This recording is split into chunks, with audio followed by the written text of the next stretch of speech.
సీతయ్య గారి మనిషి motor bike మీద వచ్చి అన్ని చూసుకుని రౌండ్ కొట్టి వెళ్ళాడు సార్. Over sir.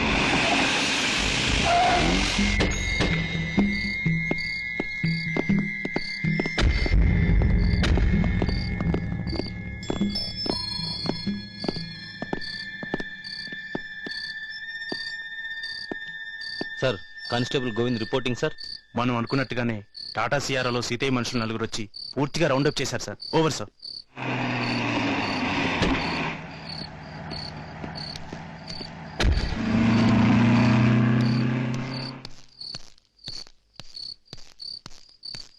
నమస్తే అన్న.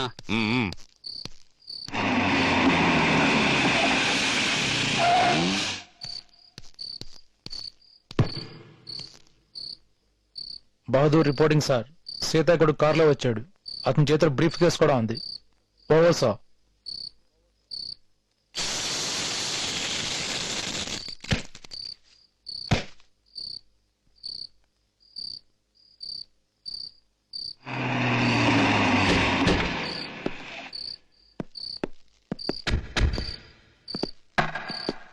हेलो, कैसे?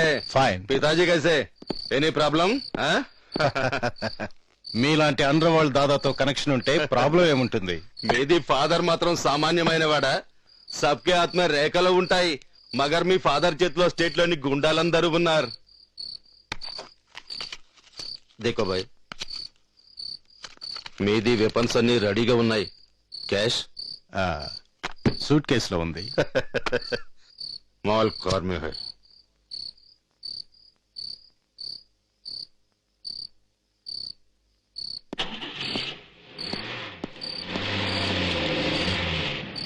Sir, deal is going on. Over, sir.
Inspector, don't shoot.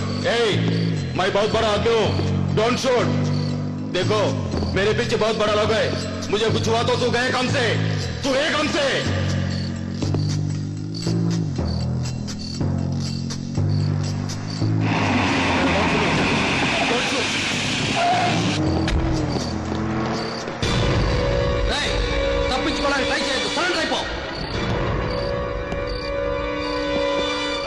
నేను సరెండర్ అవుతా డోంట్ షూట్ నా.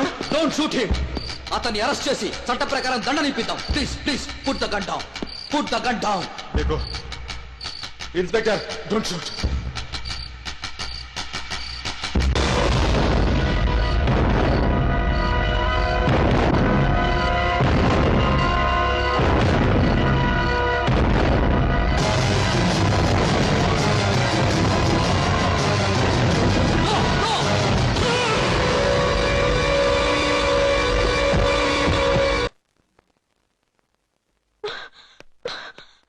ఏంటండి ఎంత బ్లడ్ పోయింది ఏంటండి? దెబ్బ తగిలితే పోయేది బ్లడ్. మీరు కట్టండి. అవును, నువ్వు ఇక్కడికి ఎందుకు వచ్చావు? భర్తలు పోయిన భార్యలు ఉన్నారు, తండ్రులు పోయిన పిల్లలు ఉన్నారు. వెళ్ళి అక్కడ వాళ్ళని ఓదార్చు. వాళ్ళని ఓదార్చడానికి నేనెవరిని? మీకు రుణపడున్నాను. మీకు సేవలు చేసి ఆ రుణం తీర్చుకోవాలనుకుంటున్నాను. ఒకవేళ మీ భార్య నయ్యుంటే మీ బాధ్యతను పంచుకునేదాన్ని. మీ తరపున వాళ్ళ దగ్గరికి వెళ్ళి వాళ్ళని ఓదార్చేదాన్ని. కష్టాల్లో ఉన్న వాళ్ళని ఓదార్చడానికి భార్య హోదా అక్కర్లేదు. మనిషి హోదా చాలు. ఏం బహదూర్, సార్ భోజనాలు పెట్టించాను మేడం. ఎవరి పిల్లలు? చచ్చిపోయిన కానిస్టేబుల్ గోవింద్ పిల్లలు. మేడం రాత్రి వీళ్ళ ఇంటికెళ్ళి తీసుకొచ్చారు. మీరు చెప్పిన పని చేయడానికి మీ ఫ్రెండ్స్ చాలు.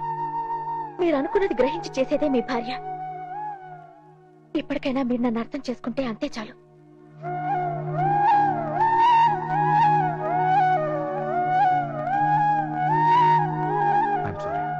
మిస్టర్ స్టాలిన్, న్యాయాన్ని చట్టాన్ని కాపాడాల్సిన ఉద్యోగం నీది. లా మేకర్ గా కాకుండా లా బ్రేకర్ గా ఏంటి తొందరపాటు? తొందరపాటు కాదు సార్. ఎవరైనా మీ కన్న కూతురునో చెల్లినో రేప్ చేస్తుంటే షూట్ చేస్తారా, లేదా తొందరపడకూడదని పోలీసుకు ఫోన్ చేసి ఆర్డర్ కోసం వెయిట్ చేస్తారా? చెప్పండి సార్. మీ కోరువులు దేశానికి కోరువులా సార్? పర్మిషన్ లేకుండా ఆర్మరీ ఆఫీస్కి ఎందుకు వెళ్ళావు? మీరు ఎందుకు పగలగొట్టావు? Guns, rifles, bulletproof duty చేసి ఒక రౌడీల రైడింగ్ ఎందుకు వెళ్ళావు? నీ ఏరియా కానీ తోటి ఏమి అధికారం? అధికారం కాదు సార్, అవసరం, ఎమర్జెన్సీ. కోయంబత్తూర్ బ్లాస్ట్ లో తప్పించుకున్న ఆ టెర్రరిస్టు దాబాకొస్తారని తెలిసింది. ఎనీ టైం వాళ్ళు తప్పించుకోవచ్చని కూడా తెలిసింది. ఉద్యోగ ధర్మాన్ని నమ్మి నానా ప్రాణాలకు తెగించే నలుగురిని పోగేసి అక్కడికి వెళ్ళారు. ఒక టెర్రరిస్ట్ కూడా పారిపోకుండా అడ్డుకున్నాం సార్. వీరు వాళ్ళు బద్దలు కొట్టి రైఫిల్స్ తీసుకెళ్లడం తప్పు కావచ్చు సార్. కానీ తప్పు ఒప్పును ఆలోచిస్తూ కూర్చుంటే టెర్రరిస్టులు పారిపోవచ్చు, ఇంకో చోట బ్లాస్టింగ్ జరగచ్చు, 100 మంది అమాయకులు బలి కావచ్చు సార్. నీకేది న్యాయం తోస్తే చేసేయడానికి నువ్వు మాఫియా గ్యాంగ్ లో పనిచేయడం లేదు, పోలీస్ డిపార్ట్మెంట్ లో పనిచేస్తున్నావు. నీకు జీతం ఇచ్చి గౌరవం ఇచ్చి పోషిస్తున్న డిపార్ట్మెంట్ రూల్స్ పాటించడం నీ బాధ్యత. ప్రజాప్రభుత్వంలో ప్రజల డబ్బు ఖర్చు పెడుతున్న మన డిపార్ట్మెంట్ ప్రతి ఒక్క రూపాయికి న్యాయం చేస్తే అది సార్ బాధ్యత. మన జీతాలకి, కాకి యూనిఫామ్లకి, టోపీలకి, బూట్లకి, తుపాకులకి, బుల్లెట్స్లకి, మన అద్దెలకి, బిల్డింగ్స్లకి, మన కార్లకి, జీపులకి, పెట్రోల్కి, ప్రోటోకాల్కి ఖర్చు పెడుతుంది ప్రజల డబ్బు. కానీ కాపలా కాస్తున్నది ఎవరికి సార్? డబ్బున్న పెద్దోళ్ళకి, వాళ్ళ పిల్లలకి, వాళ్ళ పెళ్లిళ్ళకి, అధికారాన్ని అడ్డు పెట్టుకుని ఆ ప్రజలని ఫుట్బాల్ ఆడుతున్న పెద్ద మనుషులకి, వాళ్ళ ఇళ్లకి, అసెంబ్లీకి అర్థం తెలియని మహానుభావులకి, పార్లమెంట్ ప్రవర్తిస్తున్న ప్రజా నాయకులకి ఖర్చు పెడుతున్నది ప్రజల డబ్బు. కానీ కాపలా కాస్తున్నది దేశ ద్రోహులకా సార్? కుక్కకున్న విశ్వాసం కూడా మనకు లేదే సార్. తిండి పెట్టేది ప్రజలు, కానీ కాపల కాసేది వేరొకరుగా. ఇదేనా సార్ మనం నెరవేరుస్తున్న బాధ్యత? మిస్టర్ స్టాలిన్, మాకు కావాల్సింది నీ ఆర్గ్యుమెంట్ కాదు, సంజాయిషి చెప్పాల్సింది నేను మాత్రమే కాదు సార్. నాతో పాటు మీరు మన డిపార్ట్మెంట్ మొత్తం ప్రజలకు చెప్పాలి సార్ సంజాయిషి. ఇడ్లీ కావాలని హోటల్కి వెళ్ళి డబ్బిస్తే ఇడ్లీ దొరుకుతుంది, చదువు కావాలని స్కూల్కి వెళ్తే చదువు చెప్తారు, కావాల్సిన నంబర్కి ఫోన్ చేస్తే ఫోన్ దొరుకుతుంది. కానీ పోలీస్ స్టేషన్కి వస్తే న్యాయం దొరుకుతుందనే గ్యారంటీ ఎందుకు లేదు sir? Mister Stalin, sorry sir, I'm very sorry. ఎంతో మంది దొంగలు తప్పించుకుంటున్నారు, ఎంతో మంది హంతకులు దర్జాగా తిరుగుతున్నారు, మరింతో మంది సేడిస్టులు విడుదలవుతున్నారు. ప్రజలు మనకిచ్చిన డబ్బుకి, మన మీద పెంచుకున్న నమ్మకానికి ప్రతిఫలం ఇస్తున్నామా సార్? అమాయక ప్రజల డబ్బుని అన్యాయంగా వృధా చేస్తున్నందుకు ప్రజలకి మనం చెప్పాలి సార్ సంజాయిషి. మిస్టర్ స్టాలిన్, టెర్రరిస్టులు పట్టుకోవడానికి వెళ్ళిన నువ్వు పోలీసులు రాగానే ఎస్పీ కళ్ళ ముందే లొంగిపోతానంటున్న టెర్రరిస్టులు కాల్ తప్పి నీ పని దాటావు. పరిధి ఏంటి సార్? నా కళ్ళ ముందు ఒక పోలీస్ కానిస్టేబుల్ ని బూట్లతో తన్ని బుల్లెట్స్ తో కాల్చిన ఒక టెర్రరిస్ట్ రాస్కల్ని నా భుజం మీద తీసుకొని హాస్పిటల్కి వెళ్లి నా రక్తం ఇచ్చి కాపాడి ప్రభుత్వానికి అప్పచెప్పాలా sir? Is this the way to treat a terrorist? No sir, I'm very sorry. అలాంటి ఆత్మవంచన నా వల్ల కాదు సార్. అరెస్ట్ చేసి ఏం చేస్తాం సార్? రేపు జైలుకి వెళ్తాడు, కోర్టుకు వెళ్తాడు, బెయిల్ మీద బయట తిరుగుతాడు, ఎలక్షన్ వస్తే నిలబడతాడు, ఏదో ఒక పార్టీలో చేరుతాడు, ఎంపీలో ఎమ్మెల్యేలో అవుతాడు, ప్రజాస్వామ్యంతో ప్రజలతో ఫుట్బాల్ ఆడతాడు, పార్లమెంట్ ని అసెంబ్లీని తన టాయిలెట్ గా వాడుకుంటాడు. అలాంటి ఒక దొంగకి నాలాంటి ఒక సిన్సియర్ ఆఫీసర్ మీ ప్రోటోకాల్ ప్రకారం సెల్యూట్ చేయాల్సిన పరిస్థితి వస్తే నా బ్లడ్ బాయిల్ అవుతుంది సార్. సార్ ఒక నిమిషం సార్ ప్లీజ్. మీ ఉద్యోగాలు, మీ యూనిఫామ్ వెనుకున్న మీ గుండెల్ని ఒక్కసారి అడగండి సార్. నేను ఇంత మాట్లాడుతుంటే ఎందుకు సైలెంట్ గా ఉన్నారో అర్థమవుతుంది. సార్, నా దేశ భవిష్యత్తు కోసం దేశభక్తితో ఒక టెర్రరిస్ట్ ని చంపినందుకు ఈ దేశం గర్వపడాలి సార్, బాధపడకూడదు. What do you mean? నీ పక్క ఆఫీసర్ చూసైనా నువ్వు ఫాలో అవ్వలేవా? పక్క ఆఫీసర్ ని చూసి ఫాలో అవ్వమంటున్నాను. ఓకే సార్, కానీ పొరుగు దేశాలను చూసి మన డిపార్ట్మెంట్ ఎందుకు ఫాలో అవుతుంది సార్? ఇరాన్ ని చూడండి, మనకన్నా సచ్ ఏ స్మాల్ కంట్రీ. అక్కడ తప్పు చేస్తే వెంటనే శిక్షించే ఇన్స్టంట్ జస్టిస్ పాలసీ ఉంది సార్. ఎవడైనా ఒకడు రేప్ చేస్తే వాడిని ఆ అమ్మాయి చూపిస్తే సాక్ష్యాధారాలతో వాడిని తీసుకొచ్చి నడి రోడ్లో కొయ్యపాతి శుక్రవారానికి వాడిని ఉరితీస్తారు సార్. ఆ అమ్మాయి చేతులతోనే తాడు లాగిస్తారు. ఇలాంటి దౌర్భాగ్యుడు మళ్ళీ ఈ దేశంలో పుట్టకూడదని అందరూ నమాజ్ చేస్తారు. కన్న తల్లిదండ్రులు కూడా కంట తడి పెట్టకుండా ఆ నమాజ్ లో పాల్గొంటారు సార్. సార్, నిప్పు కాలితేనే పిల్లలు దూరంగా ఉంటారు. తప్పు చేస్తే వెంటనే శిక్ష పడుతుందని తెలిస్తే జనం భయపడతారు. ఈ రోజు నేరం చేసి 15 సంవత్సరాలు మ్యాజిస్ట్రేట్ కోర్టు నుంచి హైకోర్టుకి, హైకోర్టు నుంచి సుప్రీం కోర్టుకి సాగుతూ ఉంటే ఈ దేశంలో స్కామ్లు జరుగుతూనే ఉంటాయి సార్. సంవత్సరానికి ఒక ప్రభుత్వం మారుతూ ఉంటే అసెంబ్లీ డ్రామాల్ని, పార్లమెంట్ సినిమాల్ని టీవీలో ప్రజలు చూస్తూనే ఉంటారు సార్.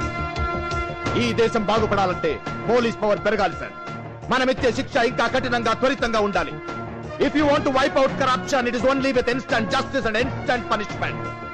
అండ్ ఆ నమ్మకంతోనే నేను ఆ టెర్రరిస్ట్ ని కాల్చాను sir. And I believe what I did was right. Mister Stalin, మీ ఏరియా గాని చోట రైట్ చేసి టెర్రరిస్ట్ కాల్ చంపినందుకు మీ మీద ఎంక్వైరీ కమిటీ వేస్తున్నాం. అంతవరకు నేను సస్పెండ్ చేస్తున్నాం.